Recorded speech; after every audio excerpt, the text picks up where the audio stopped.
उत्तर प्रदेश की सियासत में इन दिनों काफी हलचल मची है।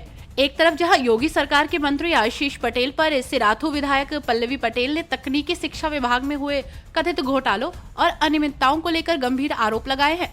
उन्होंने अधिकारियों पर नियुक्तियों को आसान बनाने के लिए मौजूदा सेवा नियमों को दरकिनार कर पुराने नियमों को लागू करने का आरोप लगाकर इसे घोटाला करार दिया है।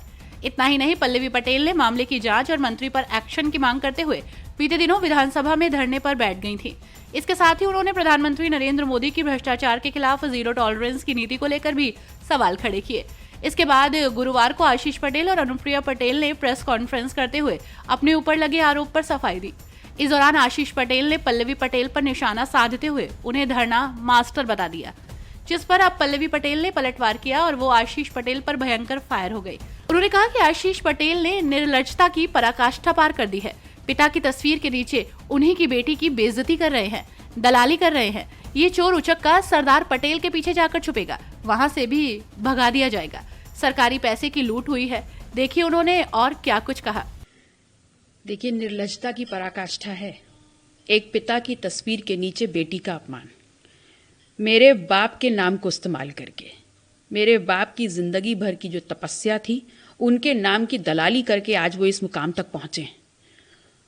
मेरे पिताजी की जो तपस्या थी पूरी जिंदगी भर की, मेरा आंदोलन, अपना दल, उसको टुकड़ों टुकड़ों में विभाजित कर दिया, उसको बेचने का काम कर दिया और आज कह रहे हैं सरदार पटेल का वंशज हूं।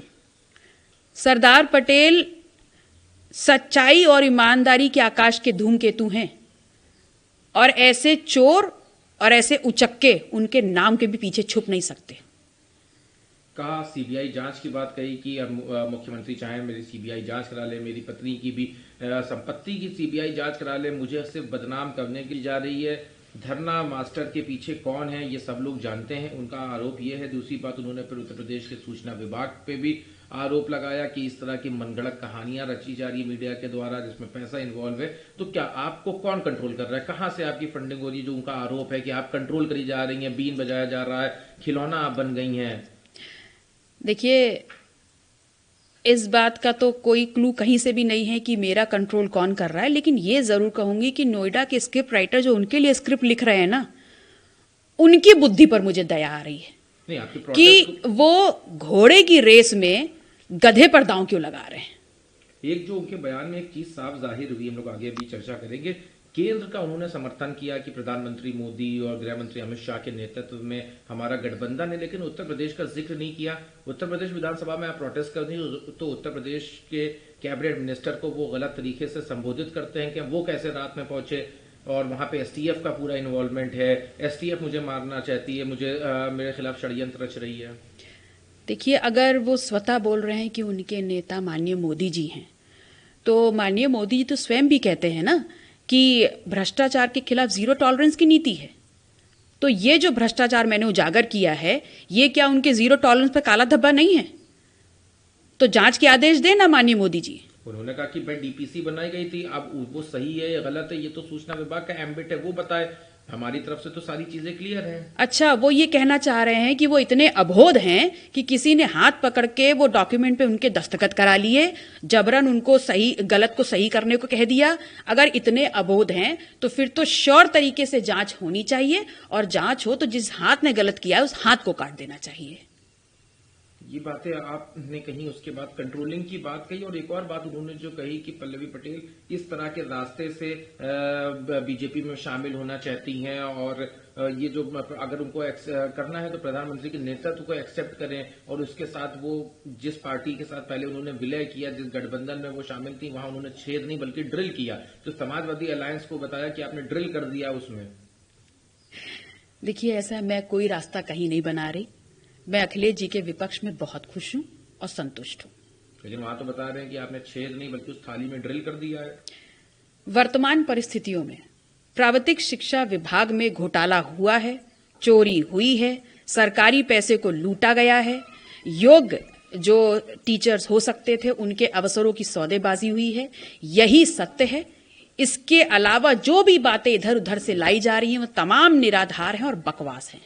यानी कि रिमोट कंट्रोल, खिलौना और बांसुरी, ये इस तरह की जितनी बातें आ रही हैं, और वो ये भी है कि कहां से, क्योंकि उन्होंने उत्तर प्रदेश के कई लोगों को भी, सरकार के भी लोगों को घेरा, तो क्या ये खाली एक कहानी है या इसका क्या सत्यता है? क्योंकि वो तो बता रहे कि नाम सबको पता है, आप ही कॉल रिकॉर्ड चेक करने का हर बार कहते हैं कि आपकी कॉल चेक करी जाए, कौन आपको कंट्रोल कर रहा था, तो उससे आपकी कॉल रिकॉर्ड से सारा डेटा। देखिए, भ्रष्टाचार के इस मुद्दे को जो मैंने उठाया है, इस पे राजनीति करना मेरा उद्देश्य नहीं था।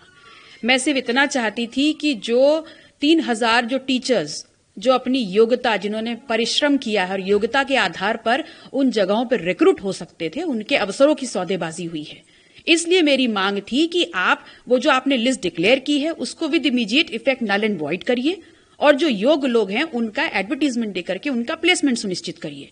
और इस कार्रवाई में, इस तमाम कार्रवाई में जो लोग भी दोषी हैं नीचे से ऊपर तक, उनके खिलाफ एसआईटी गठित करते हुए उनके खिलाफ आप सख्त कार्रवाई करिए। लेकिन आपने कहा कि इस तरह की चीजें, तो दूसरी तरफ वो कह रहे हैं कि नहीं, हम शोषित, वंचित, दलित, पिछड़ों के लिए लड़ रहे हैं, हमने 69,000 में उनको रिजर्वेशन दिलाने की बात करी, हमारी जो बात थी वो प्रधानमंत्री ने एक्सेप्ट करी, तो जो स्कूल है, चाहे वो केंद्रीय विद्यालय हो या उस तरह के नवोदय हो, उन सबने भी हमने रिजर्वेशन दिया। ये लड़ाई तो हमने लड़ी, इसमें पल्लवी पटेल तो कहीं शामिल नहीं रही। 69,000 के मामले में वो गायब नजर आई, क्योंकि वो बेसिक शिक्षा के जो एसीएस थे उनके खिलाफ मोर्चा नहीं खोलना चाहती थी।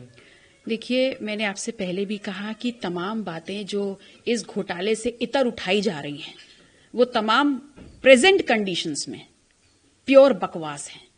अभी जो मुद्दा है वो है कि सरकारी पैसे की चोरी हुई है, लोगों के अवसरों की सौदेबाजी हुई है, और ये पूरा ऊपर से नीचे तक सब लोगों ने आपस में मिल बांट के किया है। तो इस पे एसआईटी गठित करके जो हम कह रहे हैं उसको गलत या सही साबित कर दीजिए। यानी कि पूरी और पल्लवी पटेल 69,000 शिक्षक भर्ती जो मामला था उसमें शामिल थी या नहीं शामिल थी, तो प्रत्यक्ष को प्रमाण की आवश्यकता नहीं होती। यानी कि सब जो है आपके हिसाब से जो आरोप प्रत्यारोप हो रहे हैं, ये एक पूरी कहानी है ताकि डाइल्यूट किया जा सके इस पूरे मामले को। जी जी बिल्कुल। 69,000 शिक्षक भर्ती घोटाले से लेकर के मेरा जो संघर्ष रहा है, सड़कों पे, सदन में, तमाम मेरे ट्विटर हैंडल, फेसबुक, तमाम सोशल मीडिया पे है, और उसके गवाह आप लोग भी रहे हैं। वहीं इससे पहले पल्लवी पटेल ने इस मामले को लेकर राज्यपाल आनंदीबेन पटेल के साथ मुलाकात की। अब ये मामला गर्माता चला जा रहा है। वहीं मंत्री आशीष पटेल ने अपने ऊपर लगे आरोपों के बीच अपनी ही सरकार के खिलाफ मोर्चा खोल दिया और एसटीएफ पर निशाना साधते हुए आरोपों को राजनीतिक षड्यंत्र बताया। तो वहीं अब इस पूरे मामले ने योगी सरकार की मुसीबतें बढ़ा दी हैं। तो देखना अब ये होगा कि इस मामले में क्या कार्रवाई होती है।